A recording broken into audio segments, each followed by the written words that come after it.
वाराणसी के रामनगर क्षेत्र के टेंगरा मोड़ स्थित एक हॉस्पिटल में भारत विकास परिषद द्वारा पीसीएस अधिकारी प्रतिष्ठा गुप्ता का नागरिक अभिनंदन किया गया। हाल ही में उन्होंने यूपी पीसीएस 2024 परीक्षा में कॉमर्शियल टैक्स ऑफिसर बनकर क्षेत्र और जनपद का नाम रोशन किया है। कार्यक्रम में परिषद के पदाधिकारियों ने उन्हें अंग वस्त्र बुके और स्मृति चिन्ह देकर सम्मानित किया।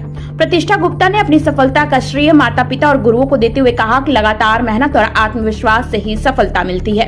उन्होंने दिल्ली में रहकर रोजाना 8 से 9 घंटे सेल्फ स्टडी की और तीसरे प्रयास में यह सफलता हासिल की है।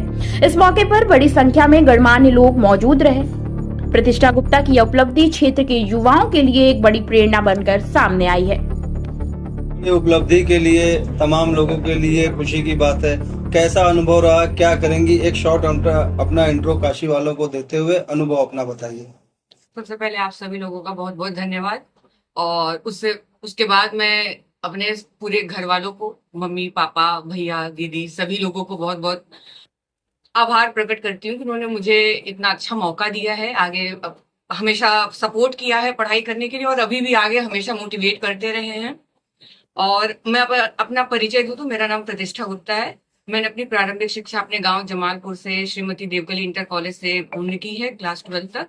उसके बाद मैंने 2020 में Krishna institute of engineering and technology से इंजीनियरिंग में ग्रेजुएशन किया है। उसके बाद मैंने सिविल सेवा की परीक्षा की तैयारी करी और 2 बार यूपीएससी का मेंस दिया है और इसी साल इंटरव्यू भी दिया था, पर दुर्भाग्यवश उसमें हो नहीं पाया। पर इस बार मेरा यूपी पीसीएस में पहला मेंस और पहला इंटरव्यू था और मैं उसमें सीटीओ के पद पर चयनित हुई हूँ और 2025 का मेंस भी दिया है। अच्छा रहा तो आगे और भी अच्छा कोई पद मैं पा सकूंगी उसमें, और कोशिश रहेगी कि आगे मैं आईएएस का एग्जाम दूं और उसमें कुछ अच्छा करने का पूरा प्रयास करूंगी और अपने घर वालों और अपने पूरे गांव और समाज का नाम आगे बढ़ाऊं, उसको रोशन करूं, यही मेरी इच्छा है। मैम, कितना चैलेंजिंग रहा ये सिविल सर्विसेज को क्रैक करना आपके लिए? सर, जैसा कि एग्जाम है, ये सिर्फ रेस नहीं है, पूरा मैराथन है जिसको पूरा करने में कई साल लग जाते हैं। और इसमें सबसे बड़ा योगदान घर वालों का होता है जो हमेशा आपको सपोर्ट करते हैं। कोई बहुत बार असफलताएं हाथ आती हैं, कभी प्री होता है तो आगे मेंस नहीं होता, इवन कभी मेंस होने के बाद आपका प्री नहीं होता है। तो ये एक बहुत लंबा सफर रहता है। कई साल के प्रयास के बाद हम बच्चे सफलता हासिल नहीं होती है तो डिमोटिवेट हो जाते हैं। लेकिन मैं बहुत लकी रही हूँ कि मेरे दोस्त, मेरे घर वाले, मेरे सारे मेंटर्स हमेशा मुझे सपोर्ट किए हैं और मुझे हमेशा प्रोत्साहित किए हैं कि मैं आगे एक बढ़ती रहूं और अच्छा करने का पूरा प्रयास करती रहूं, और मैं उसको करूंगी और आगे और भी बेहतर करने का अपना पूरा प्रयास करूंगी। मैम, अगर प्रक्रिया की बात की जाए तो जैसे और भी स्कॉलर्स पढ़ाई करते हैं, सुबह उठना, ये सब, तो थोड़ी अपनी दिनचर्या के बारे में बताएं। कैसे क्या करती थी, कब आपका एजुकेशन था, क्या कहेंगी उसके लिए? इसमें मेरी जो स्ट्रेटेजी रही है वो रही है कि मैं जितना भी पढ़ाई करूं वो कॉन्टिन्यूअस रहे। ऐसा ना हो कि मैं एक दिन 14 घंटे पढ़ाई कर रही हूँ तो अगले दिन सिर्फ 4 घंटे ही पढ़ाई कर रही हूँ या एक हफ्ते तक भी पढ़ाई ही नहीं कर रही हूँ। तो मेरा हमेशा भैया भी, मेरे छोटे भैया कहते रहते थे कि कम ही पढ़ो लेकिन जितना पढ़ो कॉन्टिन्यूअस होना चाहिए, लंबा ब्रेक नहीं आना चाहिए। तो मेरी स्ट्रेटेजी रहती थी 8 घंटे 9 घंटे पढ़ो। बहुत सारे लोग 14-16 घंटे पढ़ते, मैं वो तो कभी कभी हो जाता है एग्जाम के एक हफ्ते पहले, पर मेरा मेंटेन एवरेज 8 घंटे 9 घंटे की पढ़ाई करना और अपने आप को हेल्दी रखना, ये मेरी प्रायोरिटी रहती थी। तो इस वजह ऐसे ही मेरा जो दिनचर्या ऐसी है। एक सवाल, टफ सब्जेक्ट क्या रहा जी? टफ सब्जेक्ट क्या था? टफ सब्जेक्ट हिस्ट्री मेरे लिए टफ सब्जेक्ट रहा, क्योंकि मैं उसमें कभी स्कूल के दौरान वो बस ऐसे ही पढ़ लिया था। तो जो भी वो सब्जेक्ट है काफी अच्छा वेटेज रखता है एग्जाम में, तो वो अभी भी मेरे लिए चैलेंजिंग। जो आपको फाइनल इंटरव्यू हुआ होगा उसमें कुछ ऐसा मूवमेंट हुआ होगा जो आपको यादगार बनाया होगा, वो कोई मूवमेंट आपकी? इंटरव्यू के दौरान सबसे अच्छा था कि 2 मैम थी 4 इंटरव्यूअर के बीच में, और वो मैम मुझसे काफी इम्प्रेस्ड रही। तो वो मुझे लगा कि वो मेरे लिए एक बहुत अच्छा पल था कि 2 फीमेल हैं जो इंटरव्यूअर, और उन्होंने जो क्वेश्चन पूछे उसका मैंने एक सेटिस्फैक्टरी आंसर दिया था। बात किया जाए अन्य बच्चों के लिए क्या कहना चाहिए जो उसकी तैयारी कर?